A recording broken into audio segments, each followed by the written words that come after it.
YCP అధ్యక్షుడు YS Jaganmohan Reddy విజయవాడలో పర్యటించారు. జోజీనగర్ లో ఇటీవల ప్రభుత్వం 42 ఇళ్లను నిర్దాక్షిణ్యంగా కూలగొట్టించింది. దాంతో ఆ కుటుంబాలు ఒక్క రోజులో రోడ్డున పడ్డాయి. తమకు న్యాయం చేయాలని బాధిత కుటుంబాలు నిరసన కార్యక్రమాలు నిర్వహిస్తున్నాయి.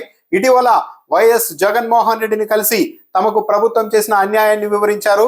దాంతో తానే స్వయంగా అక్కడికి వచ్చి పరిశీలన చేస్తానని జగన్మోహన్ రెడ్డి హామీ ఇచ్చారు.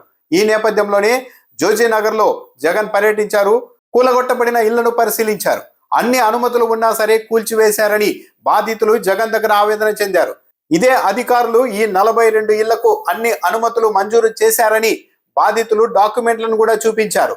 నీటి సౌకర్యం, విద్యుత్ కనెక్షన్స్ ఇచ్చారని, రోడ్లు వేశారని, ఇలా అన్ని అనుమతులు ఇచ్చి ఇప్పుడు సుప్రీంకోర్టు ఉత్తర్వుల కోసం కూడా ఎదురు చూడకుండా కూల్చేశారని ఆవేదన చెందారు. 25 ఏళ్లుగా ఇక్కడే ఉన్నామని హఠాత్తుగా కూల్చివేసి తమ జీవితాల్ని రోడ్డు పాలు చేశారని ఆవేదన వ్యక్తం చేశారు. ముఖ్యమంత్రి చంద్రబాబు నాయుడికి తమ గోడు వినిపించేందుకు వెళ్లినా న్యాయం జరగలేదని ఆవేదన చెందారు. బ్యాంకు లోన్లు తెచ్చి ఇల్లు కట్టుకున్నామని ప్రభుత్వం ఇలా కూల్చివేసిందని, ఇప్పుడు తమ జీవితాలు ఏమి కావాలని బాధితులు ఆవేదన చెందారు. తమ జీవితకాల శ్రమను ప్రభుత్వం, అధికార యంత్రాంగం ఒక్క రోజులో నేలమట్టం చేసేశాయని బాధితులు విలపించారు. చాలా నాటకీయ పరిణామాల మధ్య సుప్రీంకోర్టు ఆదేశాలని కూడా అవహేళన చేసేలాగా డిసెంబర్ తొలి వారంలో ప్రభుత్వ యంత్రాంగం, పోలీసులు జోజీనగర్ లో వ్యవహరించారు. 25 ఏళ్ల క్రితం మజీజ్ అనే వ్యక్తి తన భూమిని 42 మందికి విక్రయించారు. అలా కొనుగోలు చేసిన వ్యక్తులు ఇక్కడ ఇల్లు కట్టుకున్నారు. అయితే హఠాత్తుగా లక్ష్మీరామ కోఆపరేటివ్ బిల్డింగ్ సొసైటీ పేరుతో కొందరు తెరపైకి వచ్చారు.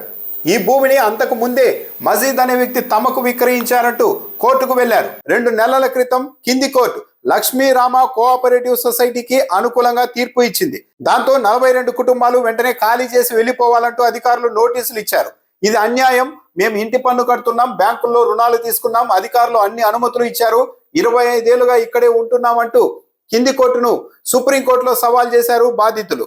ఇక్కడే పోలీసులు, ప్రభుత్వం వ్యవహరించిన తీరు అన్యాయంగా ఉంది. సుప్రీంకోర్టులో ఈ కేసు విచారణకు వస్తోందని తెలుసుకున్న అధికార యంత్రాంగం అదే రోజు ఉదయం 6 గంటలకే వందల మంది పోలీసుల్ని, జేసీబీల్ని వెంట పెట్టుకొని అక్కడికి వెళ్లిపోయారు.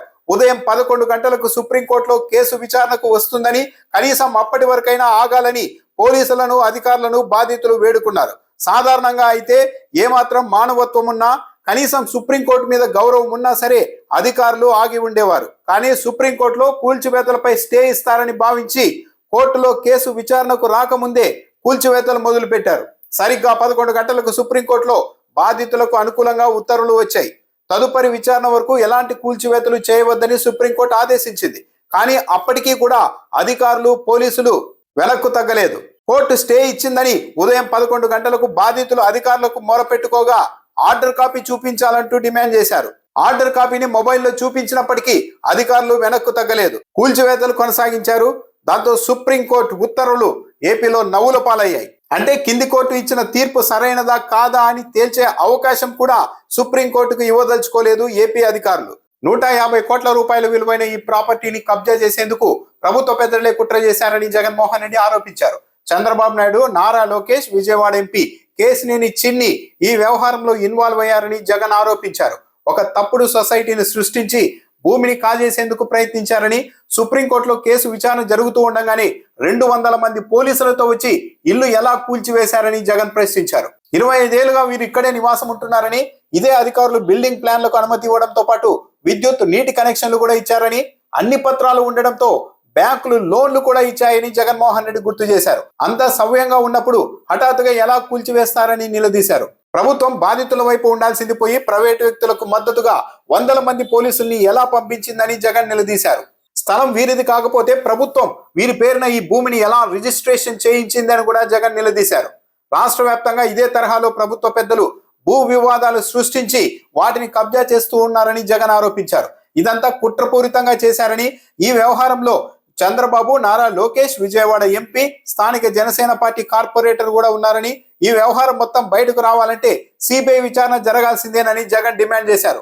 ఒకవేళ ఈ ప్రభుత్వం సిబిఐ విచారణ జరిపించకపోతే తాము అధికారంలోనికి వచ్చిన తర్వాత దర్యాప్తుకు ఆదేశిస్తామన్నారు. తమ ప్రభుత్వం వచ్చిన తర్వాత బాధితులకు న్యాయం చేస్తామని జగన్మోహన్ రెడ్డి హామీ ఇచ్చారు. బాధితులకు అవసరమైన న్యాయ సహాయం కూడా వైసీపీ నుంచి అందజేస్తామని జగన్ హామీ ఇచ్చారు. నదీ గర్భంలో అక్రమంగా ప్రభుత్వమే ఒక తాత్కాలిక నిర్మాణం చేస్తే అది తప్పు. ప్రభుత్వమే ఇలా చేస్తే ప్రైవేట్ వ్యక్తులు చేసే కబ్జాలకు లైసెన్స్ ఇచ్చినట్టు అవుతుందని ప్రజావేదికను వైసీపీ హయాంలో తొలగిస్తే 5 ఏళ్ల పాటు ప్రచారం చేసిన టీడీపీ తాను అధికారంలోనికి వచ్చిన తర్వాత మాత్రం 42 మంది సామాన్యుల ఇళ్లను మాత్రం నేలమట్టం చేసి ఏమీ తెలియనట్టుగా ఉండడంపై విమర్శలు వస్తున్నాయి. నిజంగా అధికారులు పోలీసులు నిష్పక్షపాతంగా వ్యవహరించి ఉంటే సుప్రీంకోర్టు తీర్పు వచ్చే వరకైనా ఆగి ఉండేవారు. ఆ అవకాశం ఇవ్వకుండా కూల్చివేతలకు దిగారంటే ప్రభుత్వం యంత్రాంగం ఎంత దయ లేకుండా పనిచేస్తోందో అర్థం చేసుకోవచ్చు.